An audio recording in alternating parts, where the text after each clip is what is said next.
Gini kan era digital seperti ini nih Pak, Ya. banyak sekali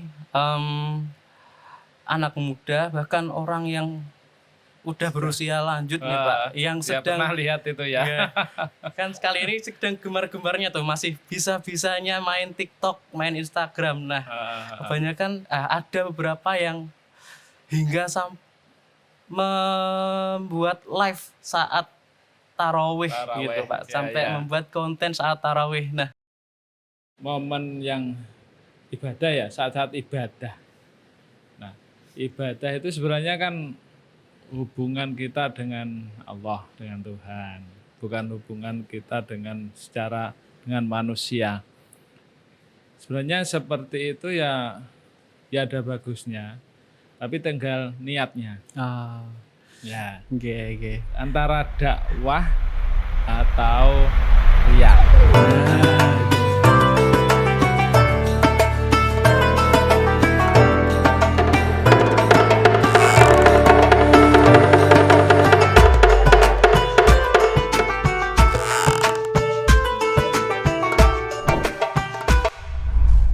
Assalamualaikum warahmatullahi wabarakatuh. Selamat datang kembali di podcast Pulang Sekolah Spesial Ramadan. Mencari makan Di balik lapar dan dahaga. Terima kasih. Oke, bersama saya Julio yang akan menemani kalian selama episode kali ini. Nah, kali ini kita akan membahas momen-momen yang ada di bulan Ramadan kali ini nih. Soalnya banyak sekali fenomena-fenomena yang sungguh luar biasa di kalangan muda maupun tua. Apalagi era modern kali ini yang semuanya serba harus didokumentasikan. Sehingga pernah ada suatu konten yang lewat di FYP saya, yaitu live TikTok saat taraweh. Wah, itu luar biasa sekali. Dan ada lagi yang bikin sinematik, nge-shoot wajah-wajah jamaahnya juga. Waduh, itu sungguh di luar nalar sekali kawan-kawan. Nah, kemudian ada lagi nih, banyak sekali teman-teman kita itu yang sulit sekali mengendalikan amarahnya di kala bulan puasa kali ini. Karena lapar, lelah, sehingga emosi tidak terkontrol dan meledaklah. Kemudian ada lagi yaitu bagaimana sih cara atau tips agar Gen Z yang sudah bekerja ini bisa mengelola pendapatannya untuk zakat dan juga untuk kebutuhan sehari-hari gitu. Nah, kali ini spesial kita ditemani oleh salah satu guru yang termasuk favorit juga nih di SMKNU Tulungagung. Dan juga beliau menjabat sebagai Mutin ya Pak ya. Oke. Nah, kali ini kita ditemani oleh beliau Bapak Imam Baihaqi. Tepuk tangan semuanya. Assalamualaikum Pak Imam. Waalaikumsalam. Sehat Pak Imam? Alhamdulillah. Sehat walafiat. Ya. Wah, sepertinya semakin segar Pak Imam kali ini ya. Dari terakhir ketemu kapan ya? Kurang lebih seminggu yang lalu. Ya.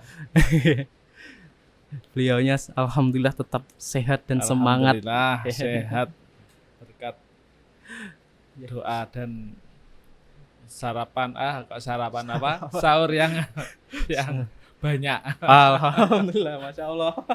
Sahurnya lumayan banyak nih kali ini ya guys ya. Oke. Gini Pak. Gini kan era digital seperti ini nih Pak. Ya. Banyak sekali anak muda bahkan orang yang udah berusia lanjut nih Pak, yang sedang pernah lihat itu ya. Kan sekali ini sedang gemar-gemarnya tuh masih bisa-bisanya main TikTok, main Instagram. Nah, kebanyakan ada beberapa yang hingga membuat live saat tarawih Tarawih, gitu Pak, ya, sampai ya. membuat konten saat tarawih. Nah, Heeh. gimana tuh pendapatnya Pak Imam tuh? Nah, kalau seperti itu ya, itu kan momen yang ibadah ya, saat-saat ibadah. Nah, ibadah itu sebenarnya kan hubungan kita dengan Allah, dengan Tuhan, bukan hubungan kita dengan manusia. Sebenarnya seperti itu ya, ya ada bagusnya, tapi tinggal niatnya. Ah, Ya, oke. antara dakwah atau riya. Nah, Nah, itu. Kalau dakwah itu memang untuk mengajak kebaikan, artinya untuk apa? Kita mengajak lebih kepada orang lain untuk lebih dekat kepada Allah dengan cara live konten atau ngaji atau apa? Ada ajaan-ajaan untuk beribadah itu bagus. Tapi ketika kita melaksanakan ibadah itu kita coba kita cek dulu niat kita. Nah, kalau seperti itu kembali kepada kita. iya. Kalau Iya, iya. misalkan ini dicek niat kita.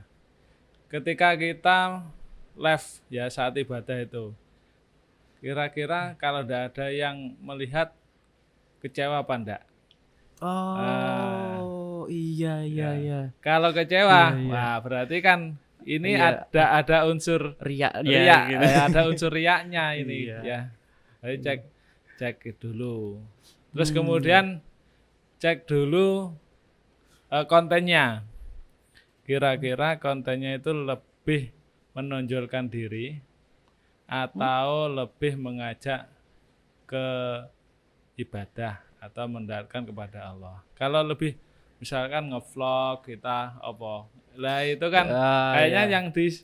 yang di shoot yang cuma kita sendiri Iya. ya, supaya kita Nah, selamat itu. datang nih guys. Kali ini Nah, kita tarawih nih guys sama Nah, teman-teman. nah itu kan kayaknya kalau seperti itu kan memamerkan, oh saat ini saya sedang ibadah ini ya. Iya iya iya. Itu. Oke, masuk. Ya. Benar. Jadi dicek dulu apa niatnya dulu. Kemudian kalau diceknya niat tadi dengan cara ketika tidak ada yang komen gimana, Iya, tidak nggak ada yang kemudian nonton. terus kemudian apa kontennya itu bagaimana. Nah, itu. Oke. Jadi kalau itu ketika tidak ada yang melihat kok kita Kecewa. kesel-kesel Oh, buat iya. nggak ada yang komen, bahkan nanti ada yang malah komennya negatif, kita marah lah, itu berarti kan ada unsur riya. Nah, Itu ya. itu juga nih Pak. Kebanyakan kan di masyarakat kita ini entah apapun kontennya maupun positif ataupun negatif itu kebanyakan mereka itu komentarnya itu 11-12 Pak, imbang antara komen positif sama komen negatif nih Pak. Nah, mungkin gimana sih Pak cara kita menyikapi dengan netizen yang sangat random seperti gitu itu? Ya, sebelum kita membuat konten, kita tata niat kita dulu. Kalau kita niatnya itu untuk berdakwah, pasti nanti namanya dakwah itu kan ada yang senang dan ada yang tidak senang. Wes sudah dicontohkan oleh Rasulullah. Ketika Rasulullah berdakwah itu kan ada yang senang, ada yang tidak. Bahkan Rasulullah ketika dakwah itu juga dilempari kotoran lah. Nah, iya. Gitu ya. Iya, pernah Nah, dengar berarti itu. kita tata niat kita dulu. Kalau kita niat rata-rata kan ya mohon maaf, bukan kita seudon. Misalnya kalau kita niatnya untuk mencari viewer ya, nah ini kadang kan ya kita nanti ada yang komen negatif, kita merasa sakit hati. Oh iya. Nah itu berarti yang penting kita tata niat kita dulu. Kalau kita niat dakwah, mengajak karena sekarang memang eranya digital, karena media itu kan sebagai alat, kan Iya. ibaratnya alat. Ya kita ambil yang positif, terus yang negatif kita buang. Makanya cara bahasanya itu kan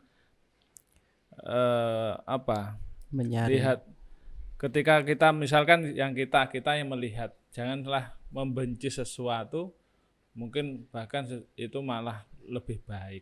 Makanya kita ambil yang positif dulu lah, positif. Oke, jadi intinya kita harus pandai-pandai menyaring ya guys ya. Menyaring ya. Yang penting ketika kita membuat konten itu kita niatnya apa dulu. Yang penting makanya kalau kita niatnya baik, nah itu kan kita barang siapa yang mengajak kebaikan, maka dia akan mendapatkan pahala kebaikan itu tanpa mengurangi sedikit pun. Masya Allah. Makanya saya sarankan dari teman-teman alumni atau SMKN, itu buatlah konten yang baik, nah itu. Ya. Semoga konten kali ini termasuk konten yang baik ya guys ya. Amin. Oke, lanjut nih Pak. Ya. Masih ngobrolin tentang media sosial nih Pak. Ya. Dari tahun kemarin, puasa kemarin itu banyak sekali yang menceritakan atau membahas soal wartakjil nih. Nah, apalagi di Tulungagung ini juga lumayan rame juga nih Pak. Apalagi banyak sekali bazar-bazar yang ada di Tulungagung mulai dibuka untuk jualan takjil nih. Nah, ini kan dari segi pandang masyarakat nih Pak. Kebanyakan itu mikirnya mungkin dari saya sendiri itu mikirnya gini Pak. Ini yang nonis ini kok datang beli takjil kok siang banget nih, jam 3 udah keliling tuh Pak. Nah, kalau udah keliling gitu kebanyakan pedagang-pedagang itu habis dagangannya diborong oleh nonis itu. Nah, sedangkan yang Islam yang menjalankan ibadah puasa yang mungkin waktu di perjalanan mau pulang udah mepet maghrib nih Pak, terus mau cari takjil buat berbuka tapi ternyata udah habis ludes diborong oleh mereka nih. Menurut Pak Imam sendiri nih, bagaimana tanggapannya dalam konteks itu? Itu mencari atau membeli? Membeli. Membeli ya. Membeli. Nah, inilah makanya Ramadan itu bulan yang penuh berkah. Ya, berkah bagi semuanya. Baik orang yang menjalankan puasa maupun tidak, baik bahkan orang yang non Islam ini juga merasakan keberkahannya. Makanya sebenarnya ketika Ramadan itu ketika ada wartakjil itu sebenarnya juga bagus karena ini sebagai bentuk toleransi juga, kemudian pembeda antara bulan-bulan yang lain. Ini benar. Karena bukan berkah. Misalkan kalau yang membeli itu misalkan orang non muslim atau orang Islam, saya kira itu akan berkah dengan yang dagang itu kan akhirnya kan senang juga. Nah, kemudian kalau yang non muslim kok tidak kebagian, ini berarti puasa itu kan juga ujian. Jadi kira-kira bisa mengendalikan emosinya apa enggak? Bisa mensyukuri kenikmatan itu apa enggak? Nah, terus kemudian ini ketika puasa itu kan juga tidak hanya menahan lapar ya. Tapi kita juga harus bisa manajemen diri ya. Kira-kira kita puasa itu waktu kita itu digunakan untuk beribadah atau hanya sekedar misalkan memburu takjil itu tujuannya untuk menunggu waktu maghrib padahal yang dibeli itu yes apa ya katakan minuman biasa dulu jangan.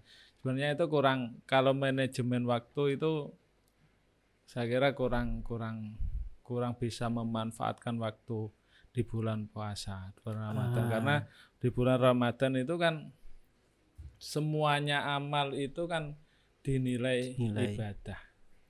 Jadi dilipat gandakan. Dan dilipat gandakan 1000 kali. Masya Allah. Nah, makanya kalau kita gunakan kegiatan-kegiatan yang sifatnya mubah, sebenarnya cari takjil kan juga mubah, jalan-jalan itu kan mubah.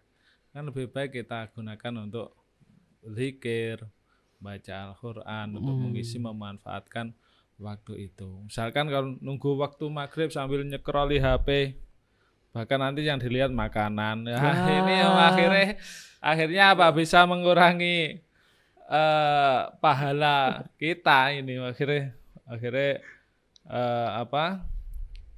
nafsu kita. Nah, ini lebih baik kita kan manfaatkan untuk ya baca Al-Quran atau belajar.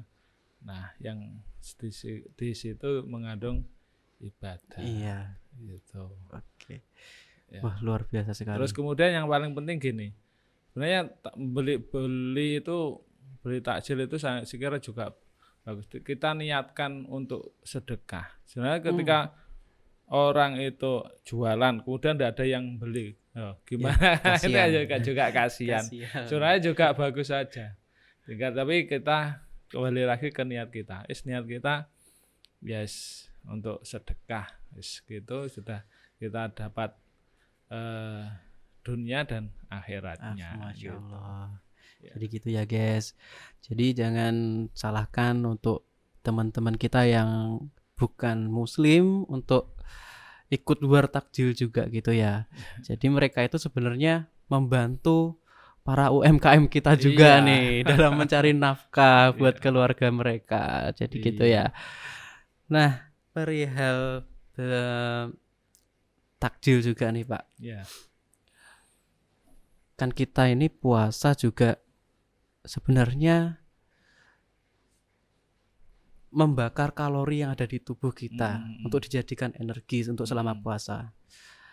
Nah, sedikit menyentuh ke kesehatan ya Pak ya.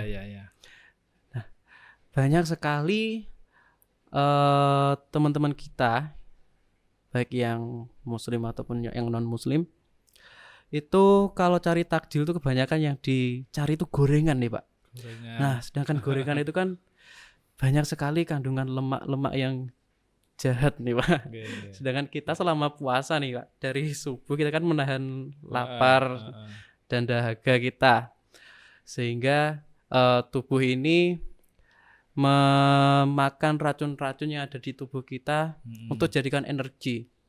Nah, sedangkan kalau kita makan takjil yang berupa gorengan, itu kan sama saja kita mengembalikan racun-racun tadi. Setelah gitu. Dibersihkan dikotori lagi. Nah, mungkin ada tips kali Pak untuk teman-teman kita yang ada di rumah, takjil yang seperti apa sih yang baik secara sunnah mungkin? Oh gitu ya. Baik. Ketika kita berpuasa seharian, ini sebenarnya kalau yang disunahkan oleh Rasulullah itu kan ketika sudah waktu maghrib kita gitu disunahkan untuk memakan kurma. Kurma minimal 3 kurma. Itu. Minimal Pak ya. Ganjil. Oh ganjil. Jadi misalnya 7, 11 ganjil. Misalkan 3 kok kurang, berarti tambahin lagi 2, 5. 5 kok kurang, tambahin lagi 7. Berarti yang penting ganjil. Karena apa? Innallah yuhibbul witra. Allah itu senang kepada yang ganjil. Nah, itu sunahnya. Terus kemudian minum air putih. Terus jangan langsung makan yang berat-berat dulu. Kasih jeda dulu. Kalau syukur ya sholat maghrib dulu. Oh ya, benar. Terus sholat maghrib, terus itu baru makan yang berat-berat. Oke. Tapi mohon maaf saya belum bisa. Oh, gitu. Tapi ya minimal ya minum air putih dulu, terus Hmm. makan nasi seadanya itu yang kita syukuri Nah, itu. terlebih Kalau saya minum air jeruk. Jadi sebelum tidur itu saya mulai puasa ini, Hmm. saya minum jahe sama jeruk itu. Alhamdulillah saya rasakan apa di tubuh itu enteng, Enteng. Oh, itu minumnya enak. pas sahur apa pas buka, Pak? Sebelum tidur. Oh, Jadi, sebelum tidur. Wah. sebelum tidur Oh, sebelum tidur. itu. Saya rasakan kok enak. Ada saran dari teman itu cobaan sampean jahe sama jeruk. Nah, itu. Oh, Jeruk itu. berarti Di, itu jahe sama jeruk direbus ya atau di minum minum jahe digeprek jahe itu terus geprek. kemudian dikasih. Nah, Oh, oke. itu. Wah, Jadi sudah saya rasakan alhamdulillah tubuh enteng. tubuh enteng, Masya Allah. Nah, Itu. terlebih lagi nih ya teman-teman ya, kalau makan kurma waktu buka itu jangan banyak-banyak, walaupun kalian lapar nih. Jadi jangan langsung kalian makan, walaupun Allah tuh suka ganjil, tapi jangan sekali makan itu langsung 21 biji. Nah, itu nanti Ya. jatuhnya bisa sampai diabetes Iya, saking ya manisnya. kita yang penting terukur lah, artinya Iya. terukur. Ya meskipun itu sebenarnya makan Iya. itu hukumnya mubah, tapi kalau berlebihan kan akhirnya tidak Iya, baik. tidak Ya, baik buat itu. kesehatan Dan juga. ketika makan itu diniatkan untuk litaqawi ibadah, untuk kekuatan beribadah. Jangan balas dendam. Nah, tuh denger tuh guys, tuh. Balas Jangan balas wes. dendam kalian. Bawaannya akhirnya apa?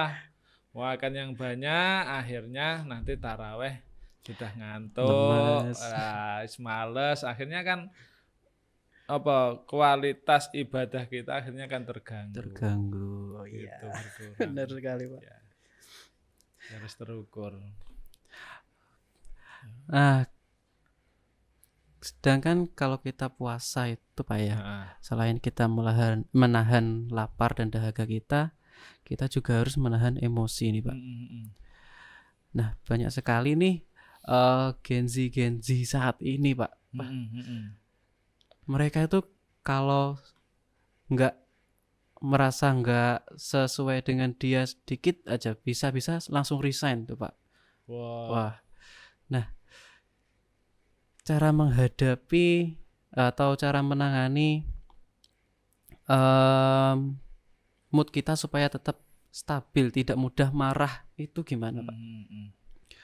Jadi ini tidak hanya waktu puasa saja ya. Sebenarnya kalau seperti itu ya, kalau puasa kita niatkan ketika kalau puasa itu sebenarnya bisa untuk latihan kita untuk menahan emosi. Jadi kadang emosi sesaat, emosi yang tidak terkontrol itu juga akan bisa mengakibatkan kerugian bagi kita.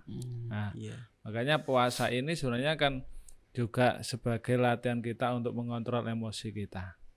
Ya, kalau kayak kalian ini generasi Gen Z ini biasanya kan gampang.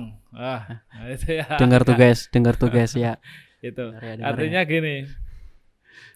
Ketika kita misalkan kalau kalian bekerja di suatu tempat, kemudian tidak ada kecocokan. Nah, itu ya kita tahan emosi dulu. Coba kira-kira tahan nafas dulu. Jangan langsung ketika misalkan ada yang cocok langsung marah. Coba tahan nafas dulu. Biar kita lebih tenang dulu, tenang. Kemudian istighfar. Astagfirullah. Coba cara kita lihat kira-kira ini yang salah siapa. Jadi kita itu ketika ada permasalahan jangan mencari siapa yang salah. Coba ini solusinya gimana. Kita mundur sebentar, tahan dulu. Kira-kira kita langsung berpikir positifnya. Kira-kira apa ya? Ini dari ini yang kita kira kenapa misalkan bos saya kok marah.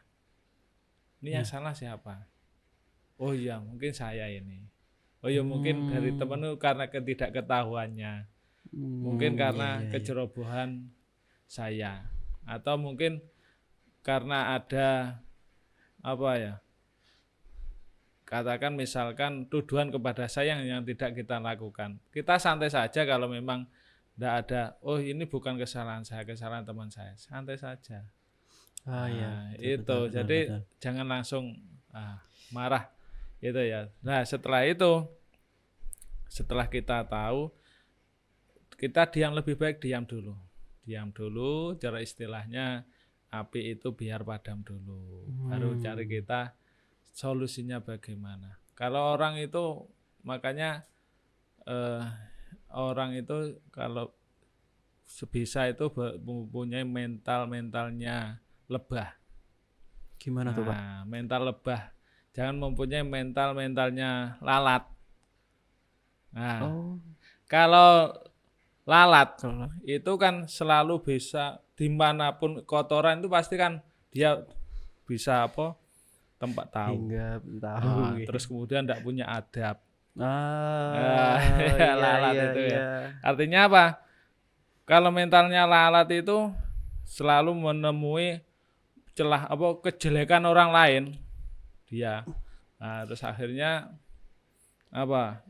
yang ditemu kejelekan kemudian disampaikan akhirnya istilah mengolok-olok. Terus kemudian yang sesuatu yang jelek-jelek disampaikan. Bisa sampai adu domba. Wah, nah itu mental lalat itu. Tapi kalau mentalnya mental lebah, dia akan mencari hal sisi positifnya. Dia akan mudah untuk mendapatkan sisi positif dari sebuah permasalahan. Nah, itu sih. Dalam banget. Nah, coba nanti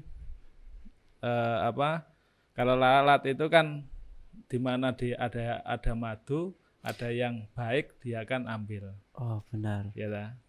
Sama dengan kita ketika kita interaksi dengan seseorang, mungkin di pekerjaan itu ada masalah, pasti ada.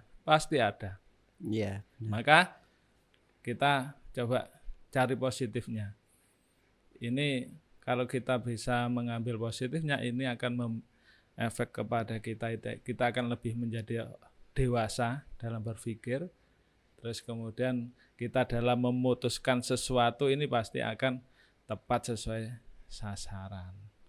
Nah, itu. Ya. Lumayan dalam juga nih. Dalam juga nih, apalagi tentang yang lebah sama lalat tadi itu. Wah. Luar biasa. Kita belajar lah. Kita memang itu harus dilatih. Jadi yang penting ketika kalian bekerja di situ, saya kira istiqomah dulu, baru nanti kalau sudah istiqomah bertahan di situ, nanti pasti akan mendapatkan hikmahnya, kemanfaatannya di Betul situ. Sekali. Ya. Luar biasa sekali ini kata-kata hari ini dari Pak Imam. Nah, lanjut nih Pak. Banyak dari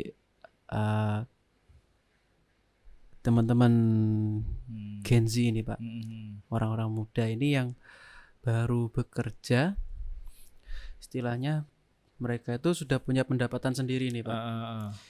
Nah, banyak yang istilahnya itu sampai lupa diri Pak, untuk langsung dihabiskan gajian hari ini. Istilahnya itu kalau di kita itu self reward. Nah, jadi kita dapat uang, kita langsung belanja hedon nih, makan banyak, atau beli barang-barang yang istilahnya yang kita inginkan langsung banyak. Nah, sampai habis uangnya itu Pak. Mungkin ada tips untuk menjaga finansial kita nih Pak. Jadi ketika kalian mendapatkan rezeki, maka rezeki kalian adalah sebagian dari rezeki orang lain. Nah, makanya Allah itu menitipkan rezeki orang lain bisa lewat kepada kalian ketika kalian bekerja. Makanya ketika kalian mungkin saat ini belum berkeluarga, mungkin bisa hari ini bahasanya save reward. Nah, itu sebenarnya enggak apa-apa, boleh-boleh saja, tapi harus ini dulu, kalian harus prioritaskan. Kalau misalkan ada namanya misalnya zakat profesi itu kan 2,5%. Kalau enaknya dihitung setiap 1 jutanya itu 25.000 lah, katakan seperti itu. Itu. Jadi sebagian kalian sedekahkan. Atau gini, kalau pingin sedekah itu ndak terlalu, mungkin kalau langsung 25.000 berat ya. Berat. Ini. Nah, kalian gini aja. Yang penting kalian ini untuk melatih ya, untuk melatih kita juga. Kalian sisipkan setiap hari misalkan 2.000. Jadi kan 25.000 dibuat setiap hari 2.000. Kan kalian setiap hari akhirnya kan mendapatkan pahala sedekah itu. Oh iya. Nah, itu. Jadi dapat pahalanya sedekah setiap hari. Terus kemudian kalau kalian harus bisa menyisipkan karena hidup kalian tidak hanya untuk hari ini. Wah, ya. Iya lagi. Iya. Tidak untuk hari ini. Kalian bisa kalian tabung. Nah. Kan nantinya juga pingin nikah toh. Pastilah.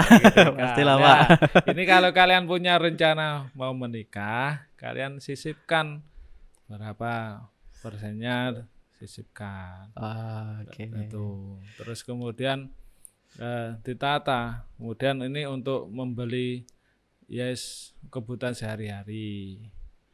Terus kemudian ini berapa persen nanti untuk digawe ngopi lah ya, itu enggak apa-apa, tapi jangan semuanya langsung dihabiskan.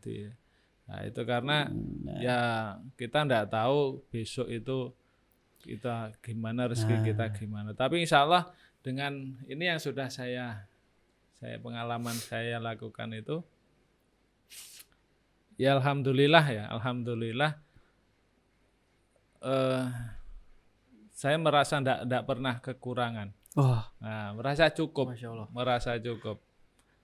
Jadi yang mulai saat ini tahadus binikmat. Tahadus binikmat itu menyampaikan apa yang sudah kenikmatan berikan pada Allah pada kita.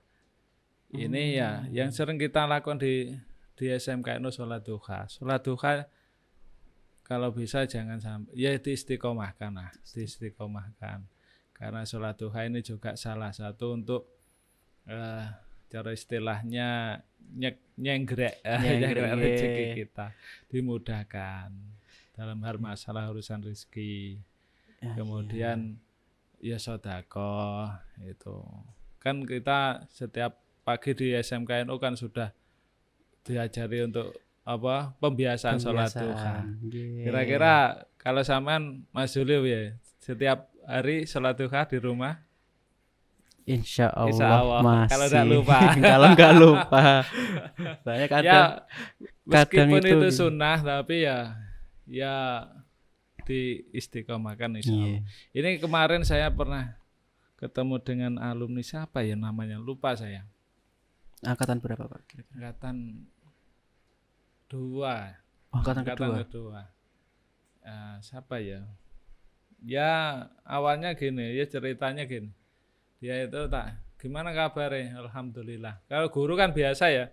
Kalau dengan muridnya itu lupa namanya itu tapi wajahnya kan enggak lupa, tapi namanya siapa itu kan lupa. Iya, tapi kalau soalnya saking banyaknya siswa. Kalau siswa hafal dengan guru kan harus. Iya, wajib banget tuh. Harus ya. Wajib banget tuh. Harus itu. Harus kenal dengan orang tua kita yang ada di sekolah. Karena guru juga salah satu orang tua kalian, orang tua abruh. Bapaknya. Iya. Nah, Gitu ya, ini ceritanya gini. Waktu itu kan tak tanyai, kamu kerja apa sekarang? Ya kerjanya serabutan Pak. Tapi saat ini pun alhamdulillah pun dapat kerjaan sing menetap. Oh gini Pak, matur suwun Pak, sian jenengan anu Pak. Itu cerita ya. Kalau gurunya kan bos-bos. Matur suwun Pak, mbiyen jenengan anu Pak, sanjangi apa neng di SMKNO setiap pagi sholat duha. Terus jenengan nate sanjang lek anu nggih anu waqiah. Oh ya, baca iya, surat waqiah. Al-Waqiah. Ya, itu. Terus kemudian awalnya dia kerjanya serabutan, belum tertata, tapi hari ini sudah alhamdulillah tertata. Terus seketika sebelum tertata itu dia itu teringat, oh ya, dulu sama Pak Imam lek pengin rezekine ketata uripe ketata iki ibadahe kon salate kon Rada kenceng. istiqomah nih. Lek salatmu ditata apa mbok tata karo Gusti Allah uripmu bakal ditata. Nah, Kelingan itu bocah dia. kelingan ya. Itu Terus dia. akhirnya dia mulai berbenah diri. Mulai berbenah diri, ya pagi salat duha, harus juga membaca pagi. Alhamdulillah ini sudah mulai ketata dan dia mendapatkan istri seorang guru kayaknya. Masya Allah. Akhirnya juga kan Masya Allah. ternyata. Makanya ya kita mensyukuri nikmat Allah dengan cara kita di mana waktu-waktu itu untuk beribadah. Jadi kita harus manfaatin waktu luang kita nih guys ya, untuk selalu mengingat Allah gitu ya. Walaupun bukan dalam bentuk sholat, mungkin kita bisa juga dalam bentuk zikir. Bekerja pun juga bisa bernilai ibadah loh. Oh gitu Pak. Iya. Pengen Oh, tahu gimana, caranya? Pak? Gimana, Pak? Gimana, Pak? Ini. Tidur pun juga bisa. Wih. Ini ketika kalian mau ketika mau bekerja kalian niati untuk menunggu waktu sholat. Wah, Itu. Jadi benar. misalkan pagi nih ya, setelah jam 7. Aku niat ini tak kayak nunggu waktu sholat duhur. Nah, maka ketika kalian sudah waktu duhur, segera sholat duhur. Ketika duhur sudah selesai, misalkan kalian kan istirahat juga kalian niati atau niati untuk nunggu waktu asar. Waktu asar selesai nunggu waktu ini. Ketika tidur pun juga gini, kalau kalian mau tidur saya tak istirahat dulu, nanti niati untuk bisa bangun malam. Atau biar subuh tidak Telat. bisa tidak bangkong. Itu Oke. nanti tidur kita juga ada nilai ibadahnya. Oke. Gitu. Sebenarnya itu di dalam Islam itu kita banyak sekali peluang nih Pak untuk bisa masuk surga dengan Wah, sangat sangat sekali. amat gampang. Iya. Ya, dengan hal-hal yang karena kita itu sepele. sebenarnya kan makhluk surga. Iya, benar Nanti sekali. kita akan kembali lagi ke surga, tapi dengan cara amin. syariat atau jalan yang sudah diberikan oleh Rasulullah. Oke, semoga kita masuk surga semua ya guys ya. Amin. Ya. Oke. Mungkin sudah cukup nih Pak untuk pembahasan kita kali ini. Mungkin ada satu nasihat untuk teman-teman Gen Z nih Pak. Mungkin bisa disampaikan ke teman-teman. Ya, intinya puasa ini tidak hanya untuk menahan lapar dan dahaga, tapi puasa ini untuk melatih diri supaya kita bisa lebih sabar, supaya kita lebih bisa menikmati apa yang sudah diberikan kepada Allah, mensyukuri nikmat yang sudah diberikan kepada Allah dengan mengisi waktu-waktu kita ini dengan beribadah kepada Allah. Oke. Ya. Siap. Terima kasih Pak Imam Ya. sudah menyempatkan hadir Mohon di maaf bila podcast kali ada ini. kata yang salah. Ya, itu murni dari saya. Apabila ada yang baik itu murni dari Allah. Ya. Masya Allah. Nggih, kami juga seperti itu Pak. Jika ada salah-salah mohon maafnya Pak ya. Ya, Apalagi selama sama-sama. sekolah dulu pernah ada salah-salah. Oke. Kalau ada dulu sekolah itu sebelum kalian minta maaf sudah saya maaf. Masya Allah. Luar biasa nih Pak Imam nih. Oke, cukup sekian pembahasan kita kali ini. Sampai jumpa di episode selanjutnya. Wassalamualaikum warahmatullahi wabarakatuh. Waalaikumsalam.